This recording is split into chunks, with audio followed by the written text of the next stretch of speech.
Mountains of Madness is the fifth full-length album from Swedish death metal band Puteraeon.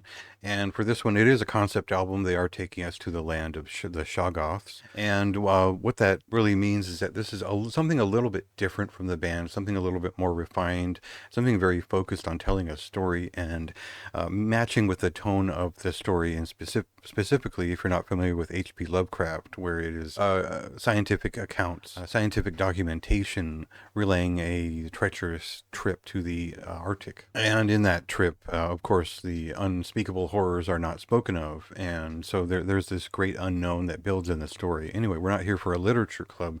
This is a death metal record and quite a good mix of melodic death metal and traditional Swedish death metal. And the reason that I know this band and I've kind of followed their career over time is certainly the Lovecraft infused idea behind it, but also the relation to bands like Profanity, lesser known groups in Swedish death metal history that I think are quite good. Otherwise, their sound has always reflected a little bit of Dismember and the melodic side of the band that people often overlook or kind of underrepresent in their sphere of influence. And so I'd appreciated that raw, pure death metal sound that they brought on their first record. I think they kind of overthought it after the first couple albums, and that meant that they kind of took a break after a few of them, came back with the Cthulhian Pulse in 2020, and for me that was a really underrated record from that year. It was one that I discovered a little bit later while I was playing a video game and really getting into Lovecraft at that time. You could probably see it in some of the writing in 2020. Basically, they'd refined their sound. They've been working with Dan Svano for the production values, and they reached this point that was just better than anything they'd done before. They just didn't go that far with it as they do here on this record and bring it to a kind of a conceptual, more buttoned up kind of place. Their sound shouldn't be too much of a mystery for most people. I think if you're a fan of like Body Farm or Flesh Crawl, you generally get the idea, but they do some new things on this record. So we'll cut to a clip and I'll talk a little bit about the difference between semi-melodic death metal and melodic death metal as I make that distinction in the review.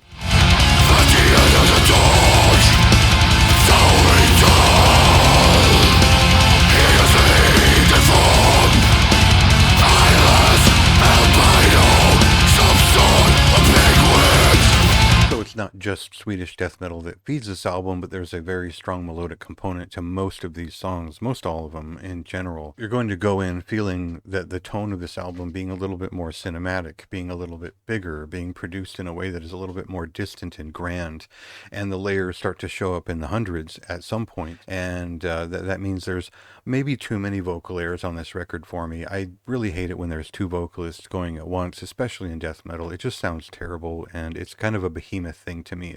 It was overdone back in the early 2000s, and that's just not for me. But it works when you're conveying madness at once. Maybe those layers cross over in some ways, and for a Lovecraft story, maybe it makes sense. But that's not really what's interesting about this record. The traditional stuff is there. There are simpler riffs here that really hit, but the melodic death metal ideas are really what stand out. As you'll see, I'll mention bands like a Canaris Quintet and such, because there are a couple of songs that really fall into that dual guitar sort of attack, and the harmonization of it doesn't really come together, but it blurs in and out of focus on The Rise of the Shoggoths and some other songs. It's sort of like, well, why didn't they make a record that is just that? Why didn't they make a melodic death metal record with a lot of jagged ends to it? I do like what they've done with clean vocals on this record, the different song types they've built, and in general, they've just made a good melodic death metal record that reads as semi-melodic. It's not really, the melody isn't the focus, but it's telling a story with its movements and progressions, and you kind of feel how surreal that begins to sound over time. I guess big points for production values here. I rarely really care about that much, but I think that it made their sound even bigger than the previous record. I think they refined a lot of the presence there. The bass sounds great, and even if a performance doesn't stand out for me like some of the vocals, it still finds its place nestled in all of the layers that really sounds great as a big big, bombastic, storytelling death metal record. It delivers something with a little bit more substance, and it's a good listen as far as a death metal record. I don't think I'll be able to convince anyone who didn't like the band in the past. They still sound like themselves for the most part. But if you felt like their last record was going somewhere, I feel like this one is the destination. This is like the good stuff that they're getting to. And I felt it's just a great record to pick up and really dig into in terms of all the riffs and the movement and the details they put into it. For me, that's one of the better records of May. See what you think. If you're a fan of Swedish death metal, I feel like this will be kind of your thing. It'll be something different. Go check it out for yourself. It released on May 30th, just a couple days ago. I wrote quite a bit more in the review. It's worth reading through my thoughts and getting the details on any songs that really stood out to me. So check that out.